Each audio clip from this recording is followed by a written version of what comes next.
เกียร์เลย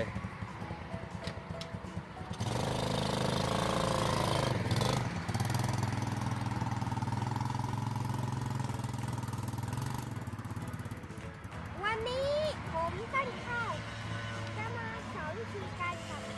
ABB นะครับว่าใช้ดูสีเป็นสีส้ม อืม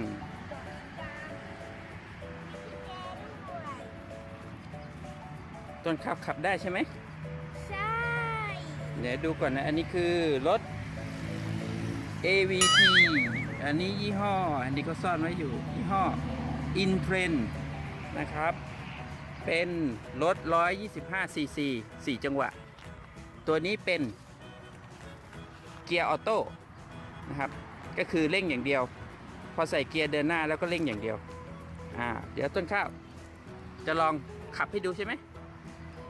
ลองสตาร์ทเลย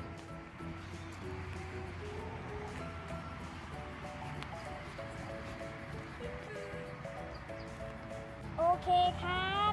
ตอนนี้เราจะบิดกุญแจ แล้วมันก็จะอยู่ที่เกียร์ N หรือเกียร์ว่าง ถ้าพูดตามภาษาไทย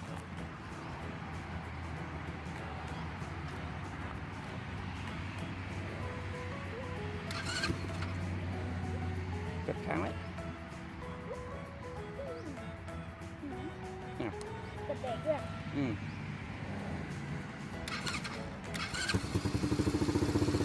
โอเคอันนี้ก็เป็นการสตาร์ทแล้วใช่ไหมโอเค ถูกต้องแล้วครับ ตรงไหนคือคันเร่งครับ นี่ครับ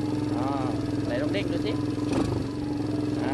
และอันนี้ก็จะเป็นตัวเปลี่ยนเกียร์ ครับ ถ้าเหยียบเดินหน้าทีนึงก็คือไปข้างหน้า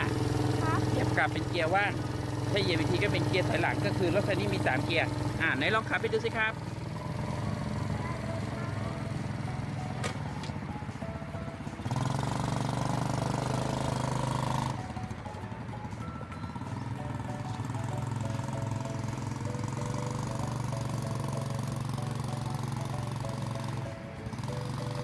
เร่งหน่อยเร่งหน่อย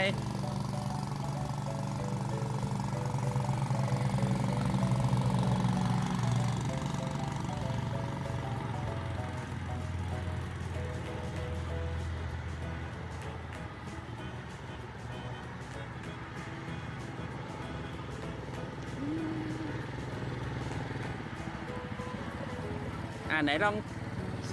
ถอยหลังให้ดูสิเกียร์ถอยหลัง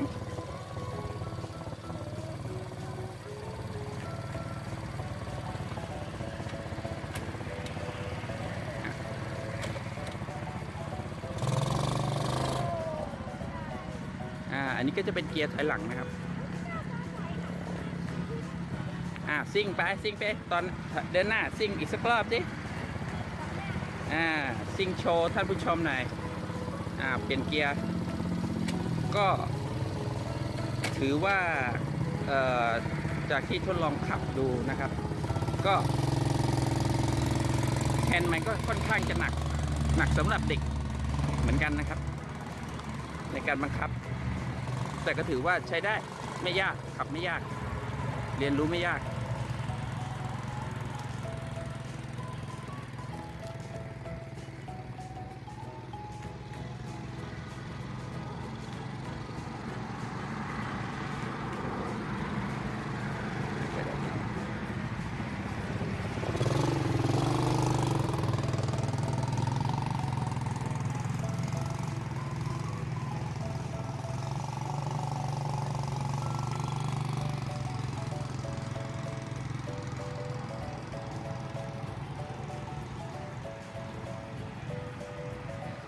ตัวนี้ใช้น้ำมันแก๊สโซฮอล์9195หรือว่าเป็นเบนซิน9195ก็ได้นะครับสำหรับเป็นเชื้อเพลิงสวัสดีท่านผู้ชมหน่อยเป็นไง สวัสดีครับ ติดตามคลิป